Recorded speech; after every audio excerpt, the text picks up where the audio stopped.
Bien, vamos a iniciar hoy una serie de estudio de 8 lecciones. Estas 8 lecciones estarán orientadas a ver escatológicamente algunos puntos. Hoy vamos a iniciar con el tema la esperanza del reino. Pero vamos a mencionar, antes de entrar al desarrollo del estudio de hoy, la esperanza del reino, las 8 lecciones que vamos a tratar comenzando hoy. La primera es ya la esperanza del reino. La segunda, la parábola del reino y el juicio final. La tercera, el sermón del monte y la ética del reino. La cuarta, el discurso del monte de los olivos. Es muy importante insistir y seguir conociendo acerca de esto que está contenido en tres de los 4 evangelios, que es Mateo, Marcos y Lucas. El sermón del monte de los olivos. 5, la última cena y la promesa del reino. 6, la resurrección y la nueva creación. 7, la ascensión del retorno de Cristo. La ascensión y el retorno de Cristo. Y 8, la consumación del reino en la eternidad. Entonces, ¿por qué es tan importante conocer esto? Reitero, porque esto nos brinda a nosotros mayores certezas, seguridad de que lo que estamos viviendo, lo que el Señor ha hecho, lo que Él está haciendo y lo que hará, se va cumpliendo se cumplió, se está cumpliendo y se cumplirá al final de los tiempos. Y la iglesia, el creyente, tiene que saber de todo eso. Yo sé que todos los que están aquí de una u otra manera se enteran de lo que pasa en el país, de lo que pasó ayer, nos enteramos hoy, lo que pasó hoy, nos enteramos mañana, o nos enteramos de la noticia en el mismo momento que esta se origina. Y todo eso, la gente busca la información. Entonces, el creyente, con respecto a las escrituras, no puede dejar de estar informado. ¿Por qué? Porque la información de la escritura es lo que le da al creyente, reitero, la esperanza de vida. ¿Por qué no disfruto la vida como la disfrutan las demás personas? Porque el impío disfruta la vida. Nadie puede decir que el impío no disfruta la vida, que el que no es creyente no disfruta la vida. Claro que la disfruta. Lo que pasa es que ese disfrute, en primer lugar, le cuesta aquí, mientras está vivo, mucho dinero, porque tiene que gastar mucho dinero solamente para divertirse. Y en segundo lugar, le cuesta lo más grande, que no se compra con dinero, que es su salvación en la eternidad. Entonces, para usted y yo es necesario conocer esto, porque yo no hago o no tengo que hacer o no debo de hacer aquello que el que no es creyente lo hace, y por qué tengo que dejar de hacer aquello que hago que su palabra, la palabra del Señor, me dice que no haga. Todas esas informaciones las podemos encontrar en la medida que nosotros nos vamos acercando a las escrituras y viendo todo el panorama desde el Génesis hasta el Apocalipsis, porque todo lo que nosotros debemos de saber, el Señor lo dejó detallado como alguien que se va lejos y sabe que volverá un tiempo, deja instrucciones para que todo lo que Él tiene, aquellos que son llamados a salvaguardarlo, a administrarlo, a cuidarlo, tengan en sus manos las reglas, las normas, de qué van a hacer, cuáles son los pasos que van a dar. Es lo mismo. Dios, en su palabra, nos ha dejado todo un andamiaje de mandamientos, de estatutos, de preceptos. ¿Para qué? Para que usted y yo vivamos de acuerdo a lo que Él ha establecido. Ahora, ¿se beneficia Dios de que nosotros vivamos de acuerdo a su palabra? No, Dios no se beneficia de eso. Quienes nos beneficiamos somos nosotros, porque Dios es Dios sin nosotros o con nosotros. Él era Dios antes de que nosotros apareciéramos. Es Dios estando nosotros y sería Dios si nosotros no estuviéramos. De manera que los beneficiosos somos nosotros. Entonces, la esperanza del reino es el primer tema que vamos a tratar hoy, y vamos a basarnos en ciertas citas bíblicas que precisamente están contenidas en el libro en 3 de los 4 evangelios. Vamos a situarnos primero en Mateo capítulo 4, versículo 17, Luego buscaremos a Marcos 1, 14 al 15 y luego a Lucas capítulo 4, 16 al 21.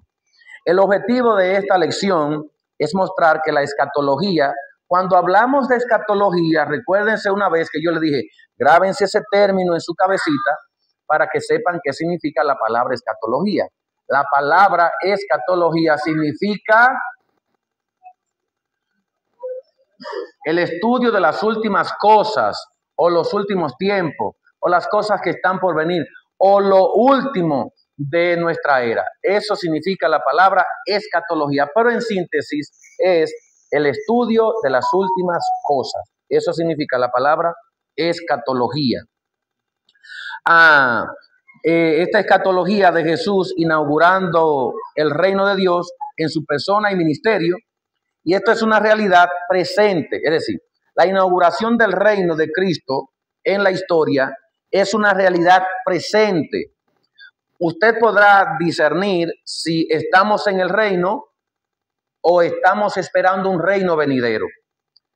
No quisiera ser en esta noche dogmático, no quiero imponer mucho, sino que quiero mostrarlo para que usted mismo saque sus conclusiones.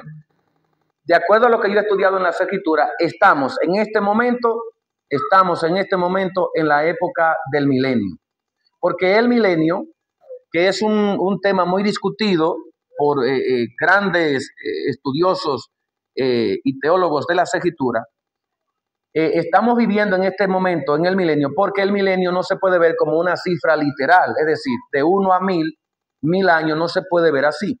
Hay que verla como una cifra o un periodo de tiempo simbólico, que es relativamente largo en un sentido, pero a la misma vez corto, porque en ese periodo de tiempo, después que Jesús vino, hace ya más de 2000 años, alrededor de 2000 años, hasta que Él no venga, estamos viviendo en ese periodo de tiempo del milenio. Reitero, la palabra milenio viene de la palabra mil años, es un periodo de tiempo simbólico que representa, reitero, un tiempo desde la partida del Señor, o no desde la partida, desde la primera venida del Señor hasta su segunda venida. Entonces, el reino ya está establecido, que camina hacia una consumación futura, el reino todavía no. Hay dos conceptos en teología que se manejan, que son el ya sí y el todavía no. Es decir, ya se cumplió esto y todavía falta por cumplirse esto. No es que, como muchos enseñan, hay profecías que tienen doble cumplimiento o triple cumplimiento. No, las profecías se cumplen una vez y ya. No hay profecía de doble cumplimiento, ni de 3 cumplimientos, ni de 4 cumplimientos. Lo que se cumplió hoy, se cumplió y ya. Ahora, ¿puede una profecía cumplirse, digamos, en 2 secciones? Sí, para mí, como en el caso del reino, que ya está cumplido, vemos el reino establecido, pero eso es el ya. Ya vemos el reino establecido, pero no lo vemos en toda su consumación. ¿Por qué? Porque para que el reino esté en toda su consumación o consumado por completo, tiene que estar Cristo presente, habiéndole dado continuidad a lo que dice su palabra, como quitando lo viejo para establecer lo nuevo.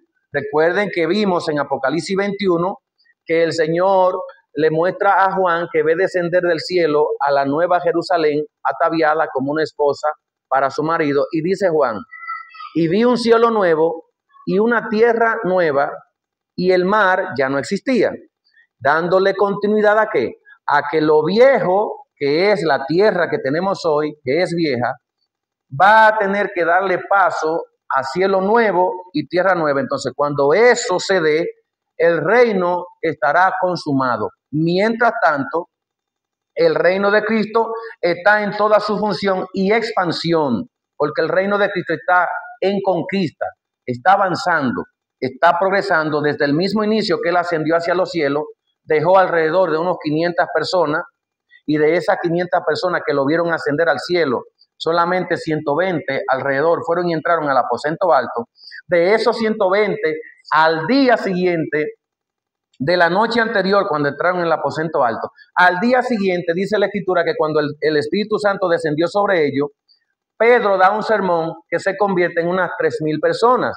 Y esas personas que se convirtieron ya no eran 120, ahora eran 3,000 y pico. Y así siguió creciendo, y la Biblia dice, y cada día el Señor añadía los que iban a ser salvos. De manera que el reino desde ese momento comenzó a expandirse.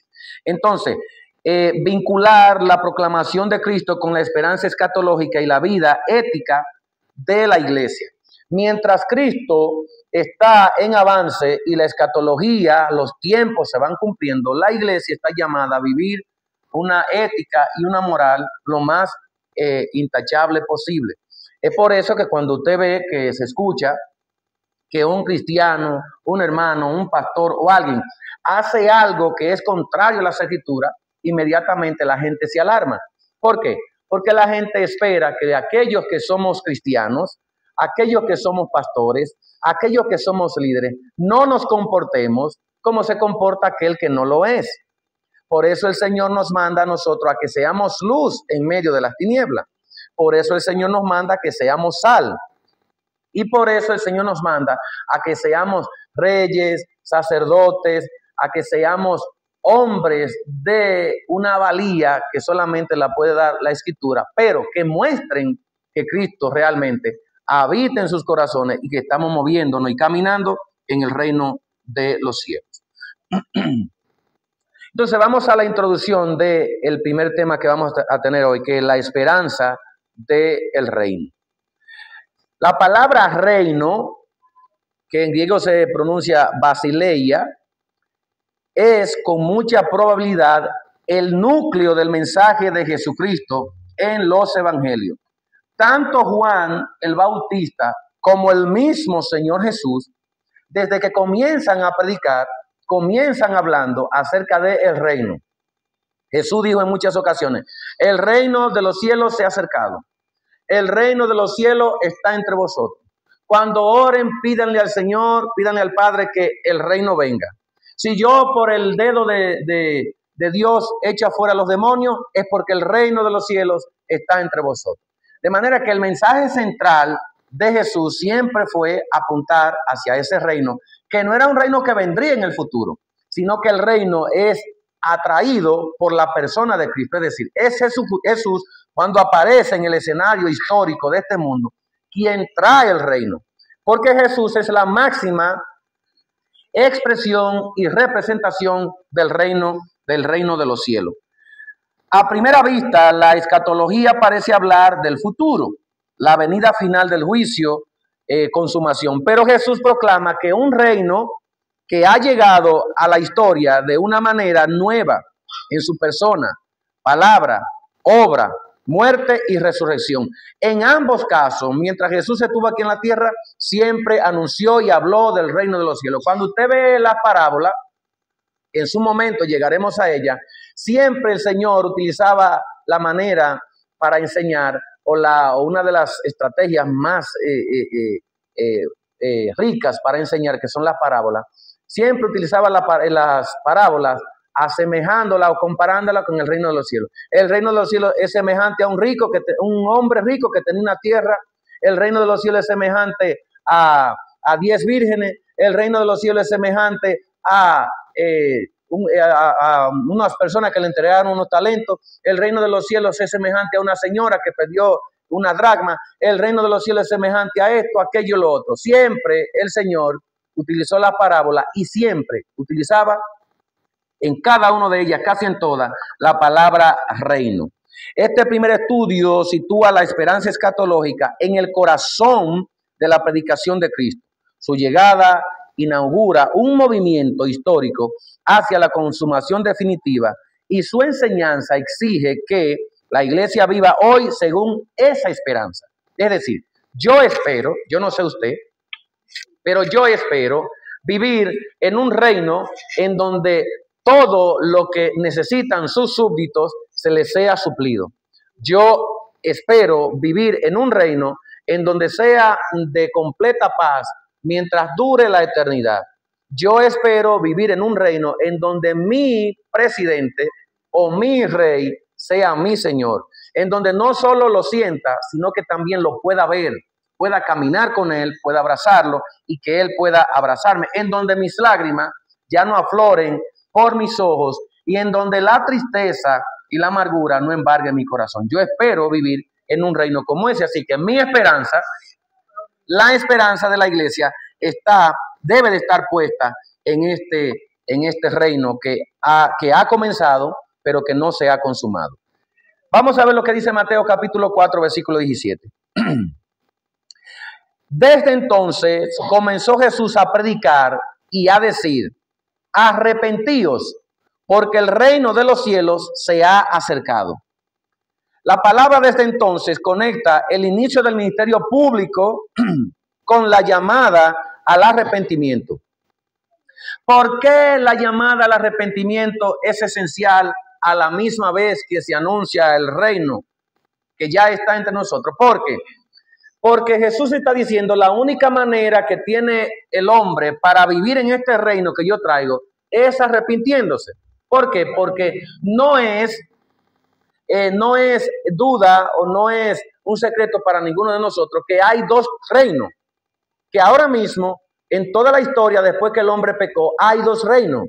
Está el reino de las tinieblas y está el reino de Cristo, está el reino de la luz, está el reino de Satanás y está el reino de Dios. Entonces, cuando una persona se arrepiente, o la única manera que puede tener una persona para pasar del reino de la tiniebla al reino de la luz es si se arrepiente, porque Jesucristo no solamente atrae el reino, sino que atrae el medio que del arrepentimiento para que aquellos que no pertenecen al reino de la tiniebla puedan entrar a este reino. El imperativo arrepentíos indica que la proclamación trae consecuencias prácticas. La respuesta humana es que debe de arrepentirse. ¿Por qué? Porque el reino se ha acercado. Es decir, el reino está entre vosotros. Enfatiza que el reino ya está en la puerta. No es solo una esperanza remota, sino una realidad que exige ¿qué? Conversión. Entrar al reino de los cielos exige conversión, no solamente de los que están fuera, también de los que están dentro, porque para seguir perteneciendo a este reino debe de haber una continua conversión, porque sí hemos pasado del reino de las tinieblas al reino de la luz, pero seguimos cometiendo errores, seguimos fallándole al Señor. Entonces, para pertenecer como buenos ciudadanos a ese reino, debemos de continuar arrepintiéndonos cada día por las acciones o los actos malos que hacemos. Entonces, se ha acercado, enfatiza que el reino está en la puerta. No es solo una esperanza remota, sino una realidad que exige conversión. El término reino de los cielos subraya la autoridad divina. Es decir, está diciendo que no es un reino establecido por los hombres. No es un reino que alguien se va a X lugar, lo conquista y establece un reino. No, estamos hablando del reino de los cielos y que la autoridad de este reino no es humana, aunque Dios nos utiliza a nosotros para que su reino avance, pero la autoridad suprema no deviene de los hombres, sino que deviene de Dios. Y la proclamación del reino exige una conversión ética y espiritual. Ética y espiritual. ¿Qué es lo ético? La palabra, la ética tiene que ver con hacer las cosas bien. Es tratar de evitar todos los actos malos que son en contra de las escrituras. Por ejemplo, robar es antiético. Levantar falsos testimonios es antiético. Vivir con otra mujer que no es la suya, que no es su esposa, eso es antiético. En otra palabra, adulterio, fornicación es antiético. Hablar mentira es antiético. Entonces, la ética y la espiritualidad deben de estar ligadas, porque si yo digo que soy algo, yo debo de reflejar con mis acciones eso que yo digo que soy. Si yo digo que yo soy hijo de Dios, entonces yo no puedo comportarme como un hijo del diablo. Yo debo de comportarme como hijo de Dios. ¿Qué significa esto? Que si soy hijo de Dios, yo voy a hacer las cosas que hizo el maestro, porque yo soy hijo de él. Es decir, las cosas que hace el Padre son las cosas que están llamados a hacer sus hijos.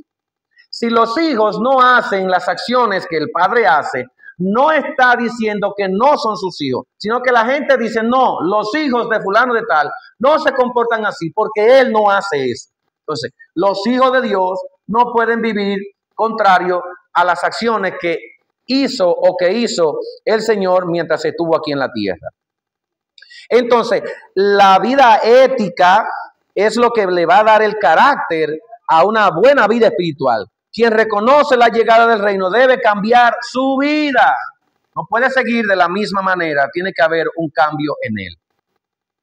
Vamos a ver lo que dice Marcos capítulo 1, versículo 14 al 15. El tiempo se ha cumplido y el reino de Dios se ha acercado. Arrepentíos y creed en el evangelio. Estas son las palabras que comienza a hablar Jesús en Marcos capítulo 1, versículo 14 al 15. El tiempo se ha cumplido. La palabra tiempo o el tiempo cumplido se dice en griego pleroma. El pleroma es lo que se está diciendo aquí. Jesús está diciendo, el pleroma llegó. Es decir, el tiempo se ha cumplido. ¿Qué es lo que Jesús dice que se ha cumplido? Se ha cumplido que él que había sido anunciado, él que había sido profetizado, él que había sido proclamado por los profetas en el Antiguo Testamento, y no solamente por los profetas, sino que el mismo Dios fue el primero que profetizó acerca de Cristo cuando llegaría o que vendría.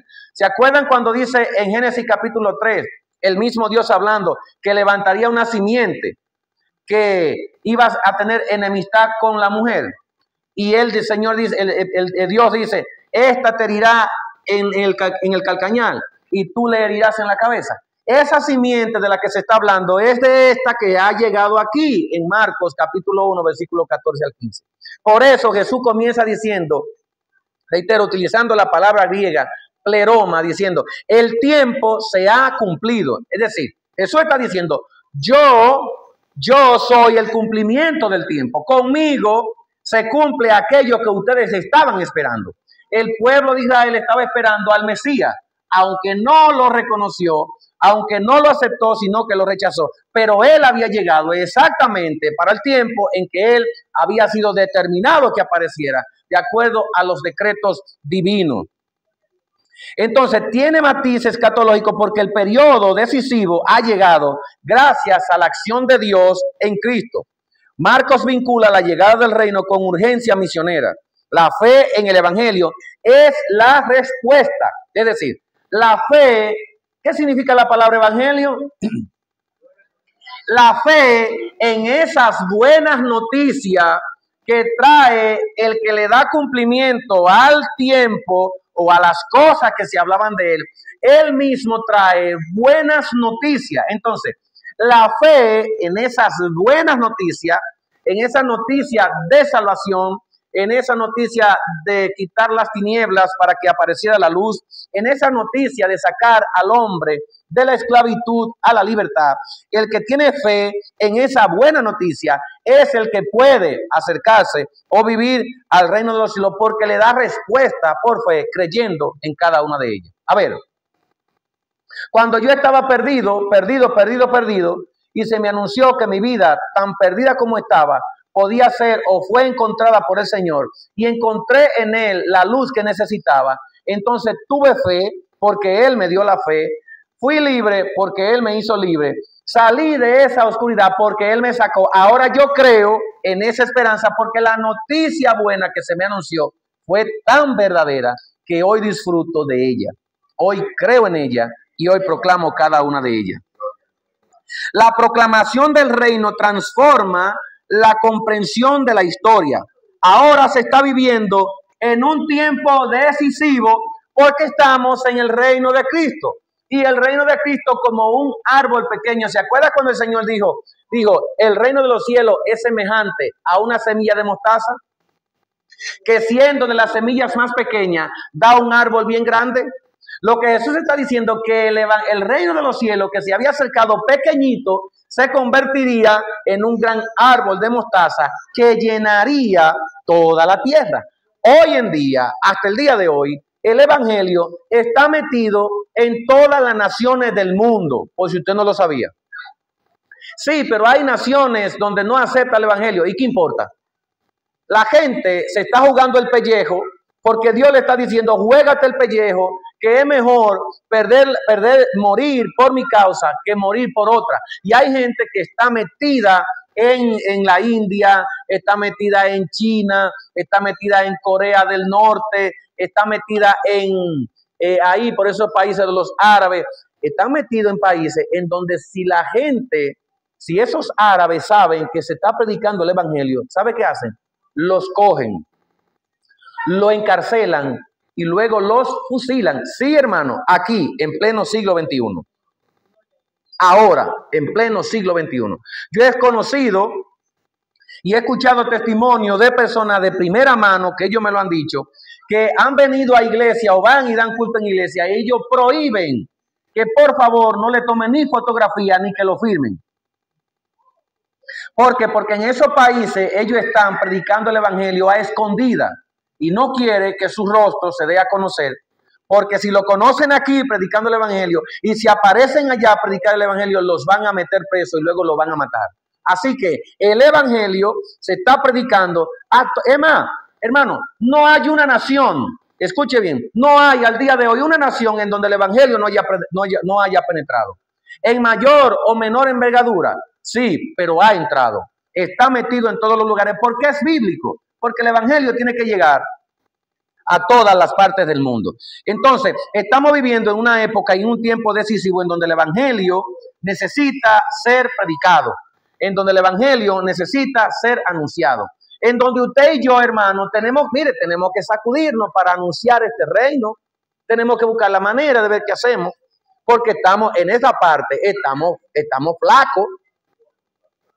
En esa parte, y yo no estoy hablando de otra iglesia, yo le estoy hablando a ustedes. En esa parte estamos flacos, estamos chuecos. Esta mesa de 4 patas tiene una pata que no está funcionando, y la principal pata de esa mesa del andamiaje del evangelio, en donde el evangelio se mueve, no es solamente congregarse. La principal es adorar al Señor y proclamar su reino. Esa es. Las otras son adornativas para nosotros. No es que son malas, son buenas, son necesarias, pero la principal es la vida volcada en adoración completa al Señor, y en segundo lugar, la proclamación del evangelio. Veamos ahora lo que dice Lucas capítulo 4, 16 al 21.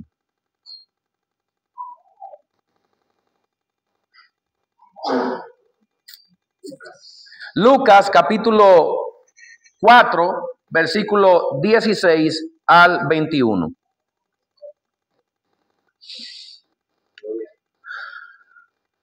Dice Lucas 4, 16 al 21.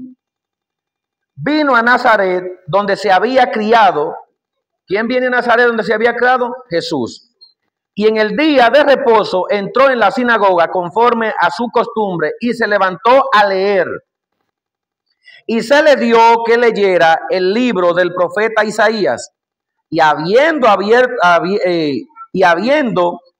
el libro, halló el lugar donde estaba escrito: el Espíritu del Señor está sobre mí, por cuanto me ha ungido para dar buenas nuevas a los pobres. Me ha enviado a sanar a los quebrantados de corazón, a pregonar la libertad a los cautivos y vista a los ciegos, y a poner en libertad a los oprimidos. Mire, este es un versículo que se utiliza mucho para hablar acerca de situaciones personales. Y aquí no se está hablando de situaciones personales. Aquí se está hablando de situaciones espirituales. Porque cómo vivía la gente antes de la llegada de Jesús, la gente vivía con el corazón quebrantado, estaba enfermo del corazón, estaba preso en sus pecados, estaba cautivo en las cárceles de su propia alma. y estaban ciegos porque no podían ver la luz del evangelio. Y venía a traer la libertad a los que vivían oprimidos por el yugo del pecado. Así que lo que este texto está hablando, todo es espiritual, no tiene nada que ver con nada físico. No está hablando de la gente que están presa en las cárceles. No está hablando de gente que están enfermos del corazón o de personas que están enfermas físicamente. Lo que está hablando el maestro aquí es espiritual y está tomando al libro de Isaías capítulo 61, que es de quien se habla en el libro de Isaías capítulo 61. Se está hablando precisamente de Jesús. Y como se había llegado el tiempo de aquello que anunció Isaías, por ejemplo, Isaías escribe su libro, el libro del profeta Isaías, alrededor de unos 700 años antes de Cristo. 700 años antes de Cristo, Isaías habla acerca de este momento. Y Jesús le da cumplimiento precisamente a eso que anunció Jesús. Y precisamente Jesús utiliza al libro de Isaías para hablar de un evento que se estaba esperando, que estaban esperando con los brazos abiertos, pero reitero, aunque no lo quisieron reconocer los judíos, pero de todas maneras, nada ni nadie impidió que la obra de redención que Jesucristo vino a traer se llevara a cabo. El versículo 19 dice, a predicar el año agradable del Señor. Y dice, entonces, quiero leer el versículo, hasta el versículo 21, dice, y enrollando el libro, lo dio al ministro y se sentó, y los ojos de todos en la sinagoga estaban fijos en él. A ver qué va a decir ahora. El versículo 21 dice, y comenzó a decir, hoy, ¿cuándo? Mañana, pasado mañana. Hoy, delante de ustedes, en presencia de ustedes, se ha cumplido esta escritura delante de vosotros. Cuando Jesús dijo esto, cuando Jesús dijo estas cosas, Jesús tuvo que salir del templo porque lo estaban esperando, ya lo querían matar, porque él se estaba autoproclamando como lo que él era, pero inmediatamente el pueblo de Israel lo rechazó, porque allí se le estaba dando vida a las palabras que 700 años atrás se habían hablado al respecto. Por eso, el hoy es una indicación temporal y teológica de cumplimiento. Se está diciendo, hoy se cumple esto. Es por eso que Isaías 61 contiene la esperanza de liberación y justicia y restauración, rasgos que definen la naturaleza social y espiritual del reino. ¿Por qué? Porque al decir Jesús estas cosas, está diciendo, yo que le doy cumplimiento a esto que se dijo de mí, yo soy el que atraigo el reino. Yo soy el reino de los cielos. Conmigo se le da, o por medio de mí se da entrada al reino de los cielos. Yo soy, en otro lugar dijo Jesús, yo soy la puerta.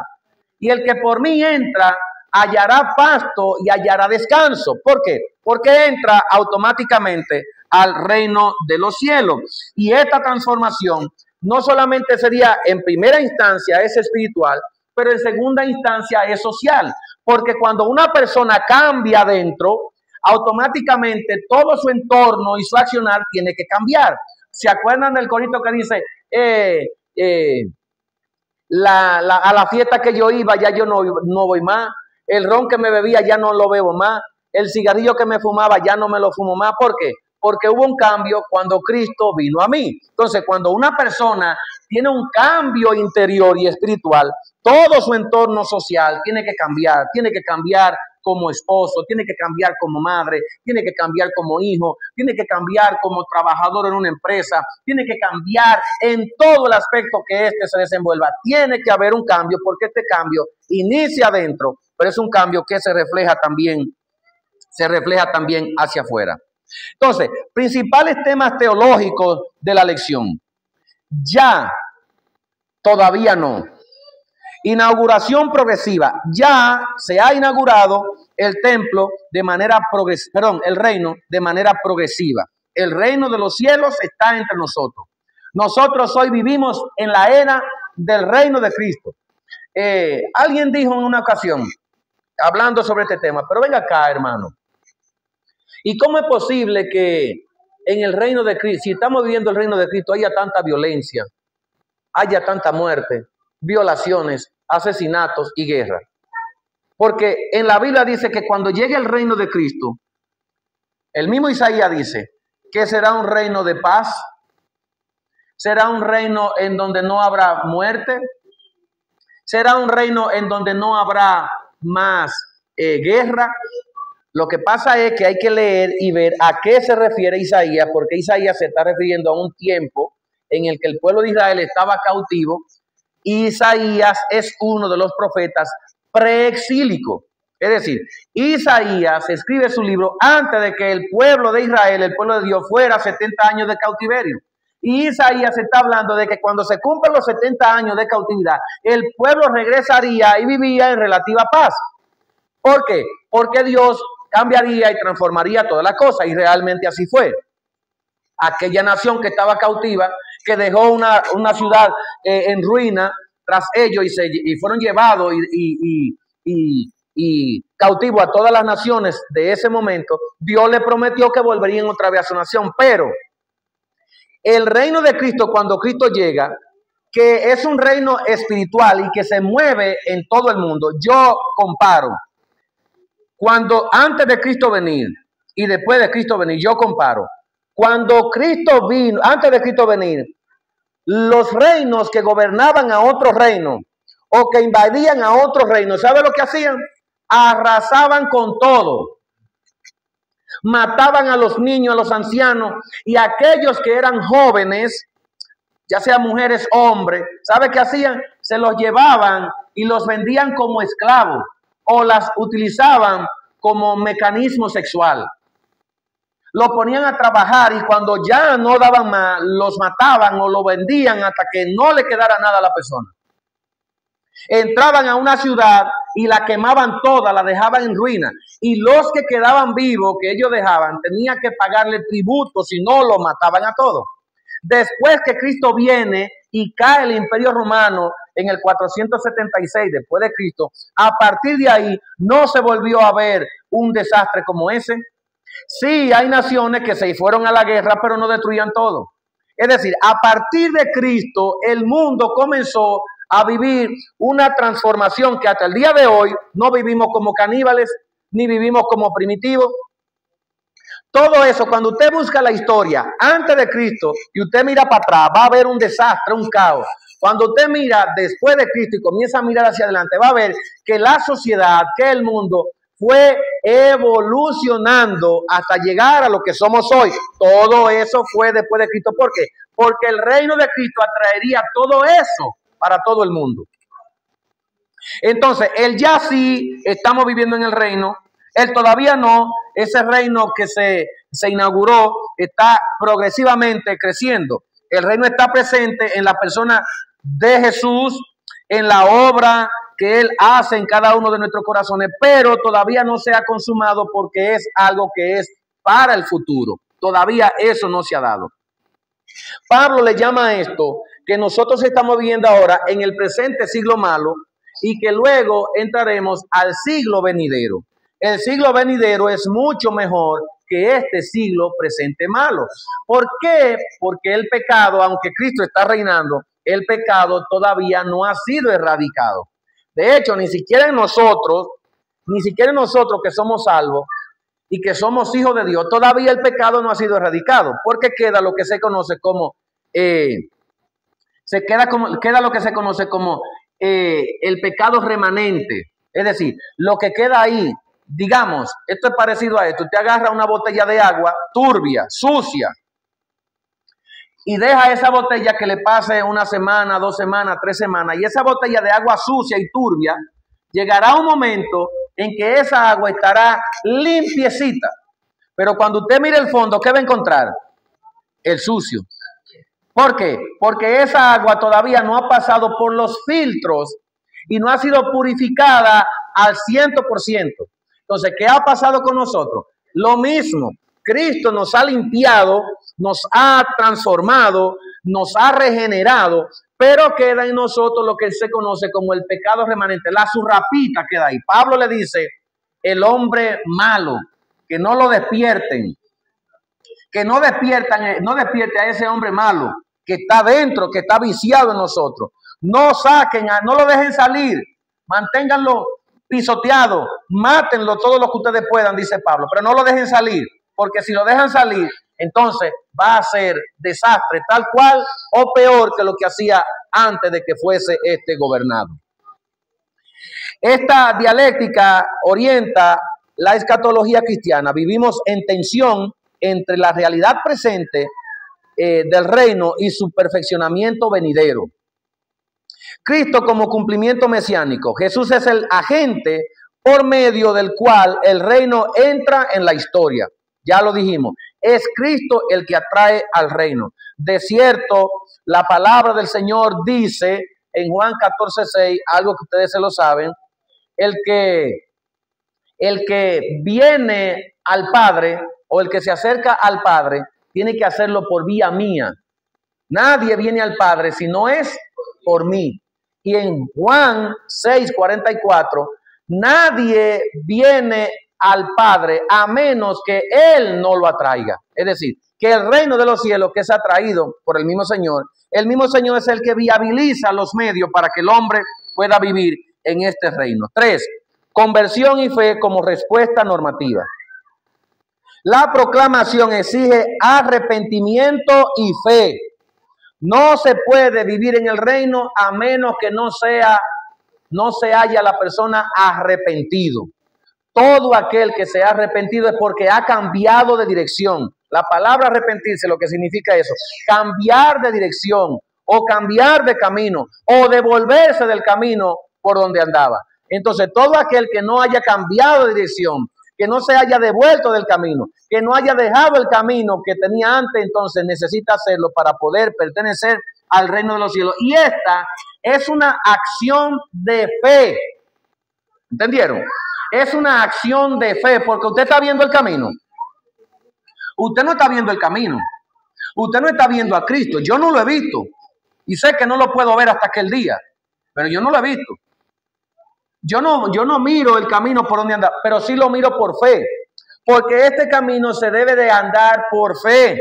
Andamos y caminamos en las pisadas de Cristo. No la vemos, pero sabemos que Él la dejó. ¿Dónde la dejó? La dejó en su palabra, y su palabra es suficiente para nosotros poder creer en ello. Entonces, la proclamación exige arrepentimiento y fe.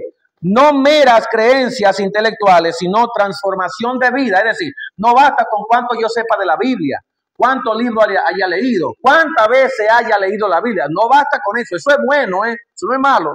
Eso es bueno, pero no basta con eso, porque la misma Escritura dice que es mejor ser hacedores de la palabra y no solamente o simples oidores. Es decir, que si escuchaste algo, leíste algo de la palabra, pero no la has puesto en práctica, pero te jactas de que te la sabes, no estás haciendo nada, porque es mejor hacer que escuchar en ese sentido.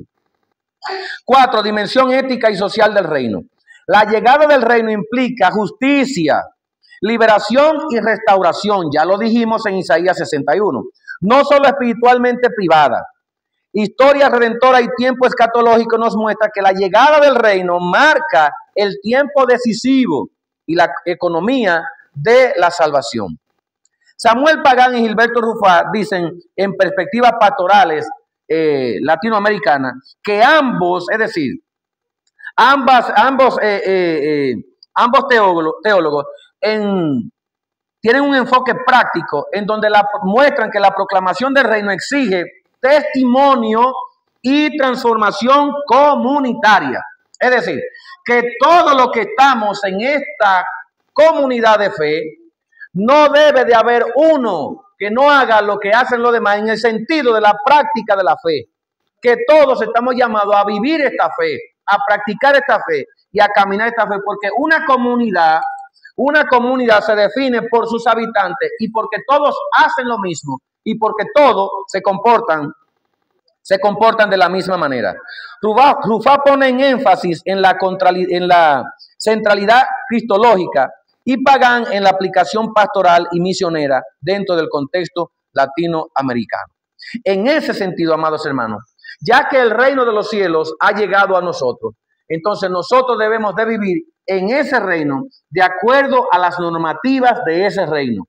No podemos vivir en un reino en donde nosotros no tenemos los papeles, las credenciales para vivir con libertad en ese país. La credencial nuestra no consiste en un documento, sino que consiste en que Cristo ha escrito en nuestros corazones, transformado antes que eran carne, eran piedra, ahora es carne. Y Él ha escrito cada una de sus leyes en nuestros corazones. Así que en esa esperanza del reino vivimos. Estamos viviendo en Él, pero aguardamos aún la consumación de este tiempo. Y solos los que tienen esa fe puesta en la esperanza redentora de Cristo son los que van a participar de esa consumación del reino. Que Dios le bendiga, lo dejamos hasta aquí. Muy bien.